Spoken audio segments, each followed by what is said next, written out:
Καλή σας μέρα! Τι μου κάνετε? Το είπα και το έκανα. Λοιπόν, ένα δεύτερο βίντεο σε συνέχεια του πρώτου για ένα θέμα γραμματικής που δυσκολεύει πολύ συχνά εσάς που μαθαίνετε τα ελληνικά σαν ξένοι, σαν δεύτερη γλώσσα. Δεν είναι η μητρική σας δηλαδή.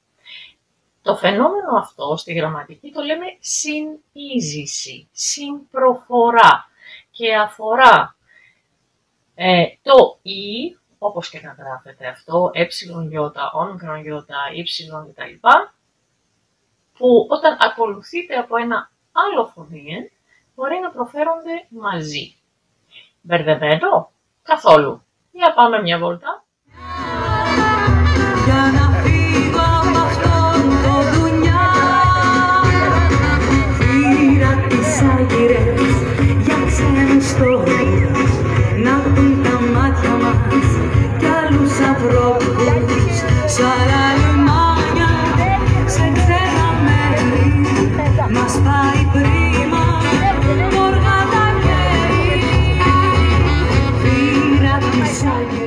Είχαμε δει στο προηγούμενο βίντεο τη λέξη έννοια και τη λέξη έννοια. Έννοια, ή-α, χώρια, και εννιά, ή-α, μαζί. Αυτό είναι η συνείζηση, το «η» και το «α» μαζί. Εδώ βλέπετε ότι οι δύο λέξεις έχουν τον τόνο στην ίδια συλλαβή. Και πώς θα ξέρουμε πότε προφέρονται μαζί και πότε όχι? Δεν έχω καλά νέα. Το ξέρουμε μόνο μαθαίνοντας τις λέξεις. Δεν έχουμε κανόνα. Μαθαίνουμε κάθε λέξη με την προφορά της. Είπα για τη λέξη έννοια και έννοια που είδαμε στο προηγούμενο βίντεο. Το ίδιο συμβαίνει με τη λέξη άδεια και άδεια. Έχω άδεια, πάω ταξιδάκι, δεν δουλεύω. Έχω άδεια από τη δουλειά μου και τα κυβότια αυτά είναι άδεια, δεν έχουν τίποτε μέσα. Ο τόνος είναι στο α και στις δύο περιπτώσεις. Στη μία έχουμε άδεια και στην άλλη τα κυβότια είναι άδεια. Συμβαίνει να έχουμε τον τόνο και σε διαφορετική συλλαβή. Αυτό ίσως βοηθάει. Για παράδειγμα, λέω όποιος θέλει μπορεί να έρθει μαζί μου. Αυτός ο οποίος θέλει μπορεί να έρθει μαζί μου. Αν έχω τον τόνο πάνω στο «η», το διαβάζω χωριστά. Έχω τη λέξη δουλεία, ο τόνος είναι στο «η», και τη λέξη δουλειά, η εργασία. Διαβάζεται μαζί στη δεύτερη περίπτωση. Έχω τη λέξη υγεία, αλλά όταν σου γκρίζω τα ποτήρια λέω στην υγειά μας και ο τόνος μετατοπίζεται και πηγαίνει στο α. Έχω τη λέξη θεία, η θεία μου, και μερικές φορές λέμε η θιά μου. Εδώ προφέρεται μαζί σαν μία συλλαβή, δεν βάζω καν τόνο. Το ίδιο συμβαίνει με το δύο και δυο. Μία και μια. Όταν το προφέρω μαζί, όταν έχω τη συνείζηση, δεν βάζω τον τόνο, γιατί είναι μονοσύλλαβη η λέξη. Και εμείς ξέρουμε τον κανόνα ότι στα ελληνικά, όταν μία λέξη είναι μονοσύλλαβη, έχει μόνο μία συλλαβή, μόνο έναν ήχο φωνήεντων, τότε δεν παίρνει τόνο. Εκτός από τις περιπτώσεις που νομίζω τις έχουμε δει, αν δεν τις είδαμε θα κάνω ένα άλλο βίντεο. Όμως, στο κομμάτι αυτό της συνείζησης, θέλω να σταθώ σε ένα θέμα που έχει να κάνει με τον ήχο της γλώσσας. Προσέξατε ότι είπα δύο και δυο. Δεν σας ακούγεται ένα γ εκεί, δυο. Είπα θεία και χιά. Ένα χ, το ακούτε? Λοιπόν, τι συμβαίνει?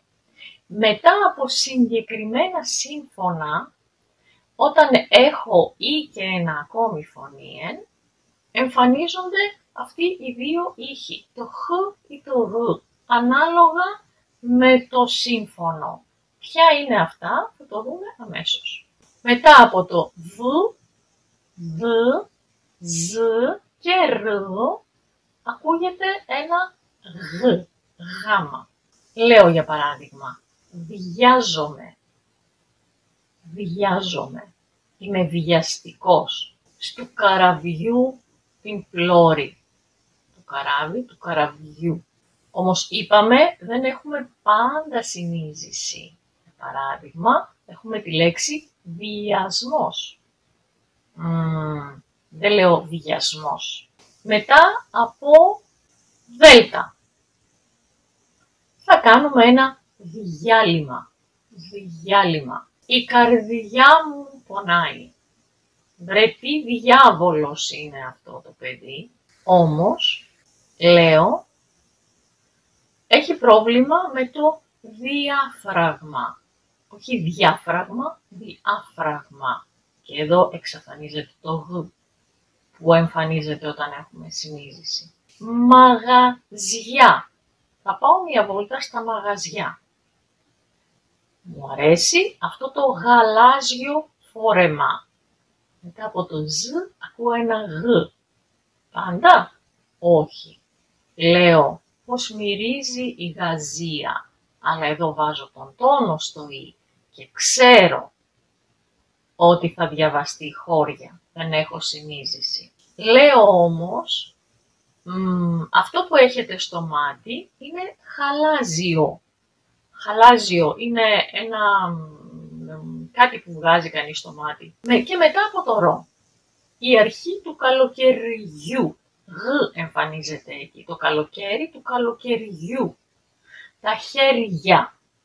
Χέρι, τα χέρια. Όμως, λέω, περιορίζω. Δεν λέω περιορίζω. Περιορίζω. Το διαβάζω χώρια, δεν έχω συνείζηση σε αυτή την περίπτωση.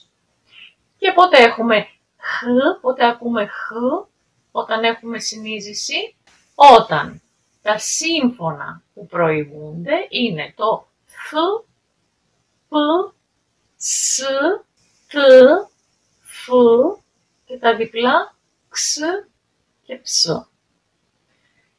Ουφ, θα μου πείτε. Ακούστε όμως, πριν δυσανασχετήσετε. Λέω φιάφι. Λέω παραμύθια. Ακούω ένα χ εκεί.